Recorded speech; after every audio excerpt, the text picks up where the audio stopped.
مرحبا حبايبي، اليوم وصفتنا وصفة للسعال، للربو، للبكتيريا، لالتهاب المعدة. اليوم وصفة كلش روعة.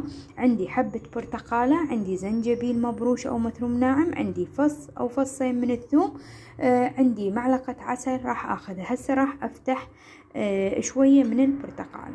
بعد ما فتحت البرتقالة وفرغتها بداخلها، يعني خليت بداخلها بس نزلت لي جوا. هنا عندي الفص الثوم والزنجبيل راح أضيفهم بداخلها، ومعلقة من العسل.